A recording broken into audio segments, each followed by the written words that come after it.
Hello, नमस्कार साथियों।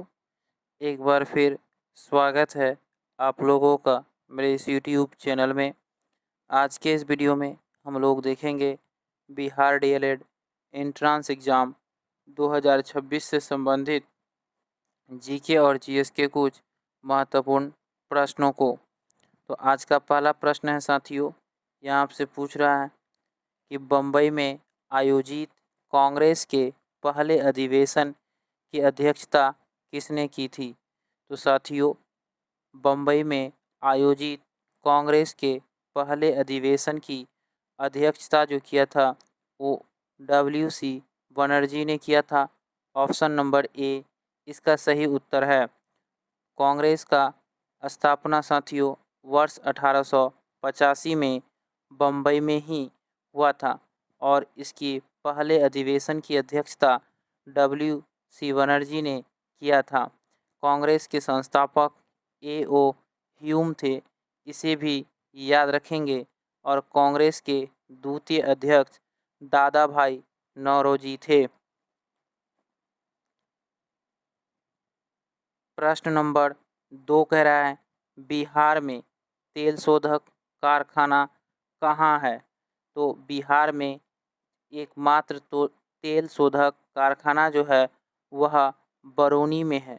Option number B 2 number प्रश्न का सही उत्तर है। बरौनी साथियों बेगूसराय जिला में है, इसे भी ध्यान में रखेंगे कि बिहार में तेल शोधक कारखाना बरौनी में है और बरौनी जो है वह बेगूसराय जिला में है। बिहार में कुल 38 जिले हैं। प्रश्न नंबर 3 कह रहा है भारत के किस राज्य में कॉफ़ी का उत्पादन सबसे अधिक होता है? तो इसका सही उत्तर होगा कर्नाटक राज्य में। साथियों, भारत में सबसे अधिक कॉफ़ी का उत्पादन जो है वह कर्नाटक राज्य में होता है। ऑप्शन नंबर सी प्रश्न नंबर 3 का सही उत्तर है। प्रश्न नंबर 4 कह रहा है कि भारत में 1977 के लोकसभा चुनाव में किस पार्टी को बहुमत मिला था? तो इसका सही उत्तर है साथियों कि वर्ष 1977 में लोकसभा के चुनाव में जो है जनता पार्टी को बहुमत मिला था। ऑप्शन नंबर बी प्रश्न नंबर 4 का सही उत्तर है। मोरारजी देसाई जो थे वर्ष 1977 के लोकसभा चुनाव में भारत के प्रधानमंत्री बने थे, इसे भी याद रखेंगे कि मोरारजी देसाई जो थे प्रथम गैर कांग्रेसी प्रधानमंत्री थे। प्रश्न नंबर 5 कह रहा है कि सौर ऊर्जा कौन सा संसाधन है? तो इसका सही उत्तर होगा कि सौर ऊर्जा जो है वह नवीकरणीय संसाधन है। ऑप्शन नंबर ए इसका सही उत्तर होगा साथियों कि सौर ऊर्जा नवीकरणीय संसाधन है और सौर ऊर्जा को हम लोग पुनः प्राप्त कर सकते हैं। कोयला जो है वो अनवीकरणीय संसाधन है। प्रश्न नंबर 6 कह रहा है किसने कहा संसाधन होते नहीं बनते हैं? इसका सही उत्तर है जिम्मरमैन ने। साथियों, जिम्मरमैन ने कहा था कि संसाधन होते नहीं हैं बनते हैं। 6 नंबर प्रश्न का सही उत्तर ऑप्शन नंबर बी जिम्मरमैन है। साथियों, बिहार डीएलएड एंट्रेंस एग्ज़ाम में जीके से संबंधित सारी प्रश्नों को आप लोगों को करवाई जाएगी ताकि एग्ज़ाम में आपका कोई भी प्रश्न नहीं छूटे। अगला प्रश्न है प्रश्न नंबर 7। प्रश्न नंबर 7 कह रहा है कि द्वितीय पृथ्वी सम्मेलन कहाँ हुआ था? तो इसका सही उत्तर है कि द्वितीय पृथ्वी सम्मेलन न्यूयॉर्क अमेरिका में हुआ था। ऑप्शन नंबर सी प्रश्न नंबर 7 का सही उत्तर है कि द्वितीय पृथ्वी सम्मेलन न्यूयॉर्क में हुआ था। प्रश्न नंबर 8 कह रहा है झारखंड के झरिया में मुख्यतः क्या पाया जाता है? आप लोग बताएंगे साथियों। इसका जो उत्तर है काफ़ी ही आसान है कि झारखंड के झरिया में मुख्यतः क्या पाया जाता है? रेशम, कोयला, सोना या थोरियम। तो इसका सही उत्तर है साथियों कि झारखंड के झरिया में मुख्यतः कोयला पाया जाता है। ऑप्शन नंबर बी प्रश्न नंबर 8 का सही उत्तर है। साथियों, झारखंड राज्य 15 नवंबर 2000 ईस्वी को बिहार से अलग होकर एक नया राज्य बना।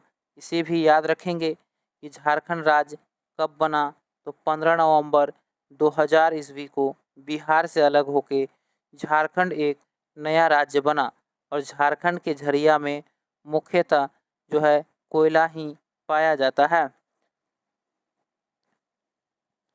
प्रश्न नंबर 9 कह रहा है, यहाँ आपसे पूछ रहा है कि इनमें से कौन सी प्राथमिक ऊर्जा नहीं है?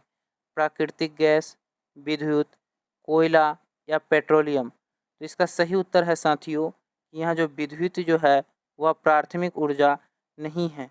प्राकृतिक गैस, कोयला और पेट्रोलियम जो है ये तीनों ही प्राथमिक ऊर्जा हैं।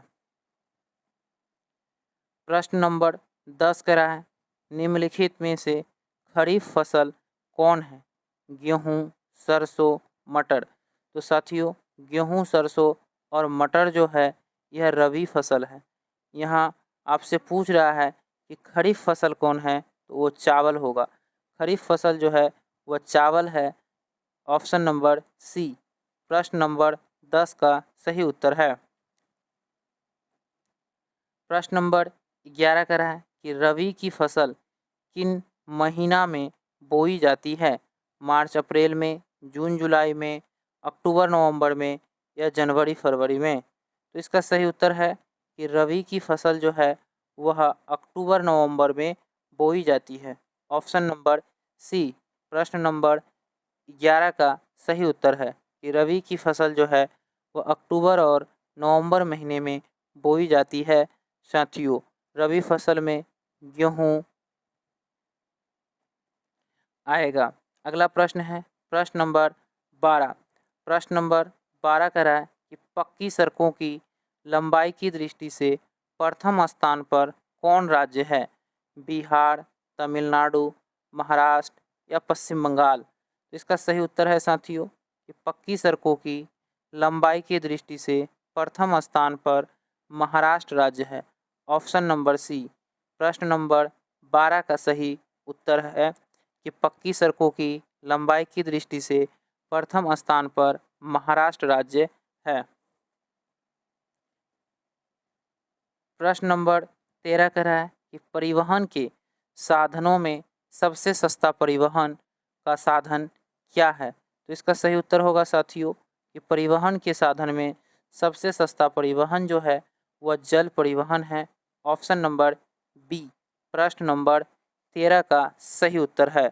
और सबसे महंगा परिवहन जो है वह वायु परिवहन है साथियों।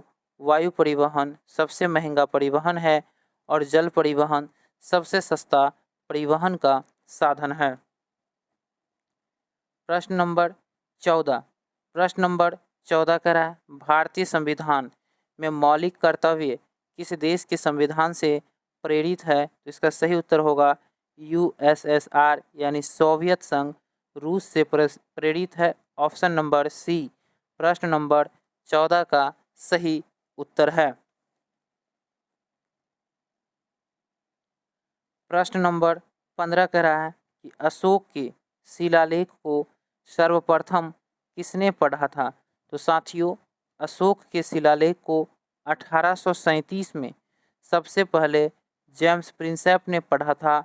ऑप्शन नंबर सी प्रश्न नंबर 15 का सही उत्तर है कि 1837 में सबसे पहले जेम्स प्रिंसेप ने अशोक के शिलालेख को पढ़ा था।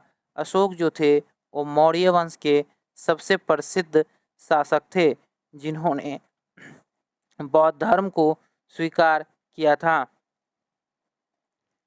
प्रश्न नंबर 16 कह रहा है कि इल्बर्ट बिल विवाद किस वायसराय के समय में हुआ था? तो इसका सही उत्तर होगा ऑप्शन नंबर बी, रिपन के समय में इल्बर्ट बिल विवाद हुआ था। प्रश्न नंबर 17 कह रहा है कि भारतीय संविधान का कौन सा अनुच्छेद राष्ट्रपति पर महाभियोग से संबंधित है? अनुच्छेद 75, अनुच्छेद 72, अनुच्छेद 61 या अनुच्छेद 60?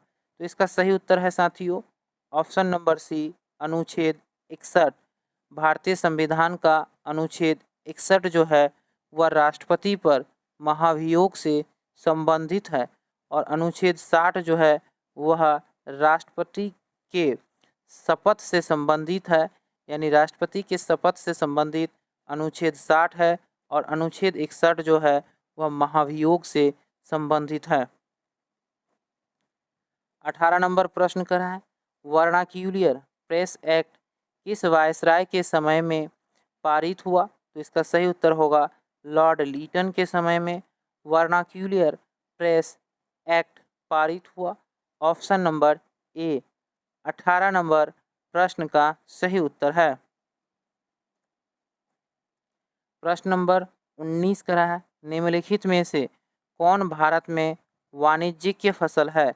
इसका सही उत्तर होगा सरसों भी वाणिज्यिक फसल है, तंबाकू भी है, जूट भी है, इसलिए ऑप्शन नंबर डी इनमें से सभी होगा। अगला प्रश्न है प्रश्न नंबर 20। प्रश्न नंबर 20 कह रहा है साथियों कि निम्नलिखित में कौन जनसंख्या वृद्धि दर का घटक नहीं है? तो साथियों जनसंख्या वृद्धि दर का घटक प्रवास भी है, जन्म दर भी है, मृत्यु दर भी है, लेकिन जनसंख्या वृद्धि दर का घटक जो है वह लिंगानुपात नहीं है। ऑप्शन नंबर डी प्रश्न नंबर 20 का सही उत्तर है। लिंगानुपात जो है साथियों प्रति 1000 पुरुषों पर महिलाओं की संख्या को लिंगानुपात कहा जाता है। प्रश्न नंबर 21 है कि भूमिगत जल का कितना प्रतिशत भाग कृषि के लिए इस्तेमाल होता है? इसका सही उत्तर होगा 85% भाग भूमिगत जल का कृषि के लिए इस्तेमाल होता है। Option number B. तो धन्यवाद साथियों, फिर मिलते हैं अगले वीडियो में, तब तक के लिए जय हिंद।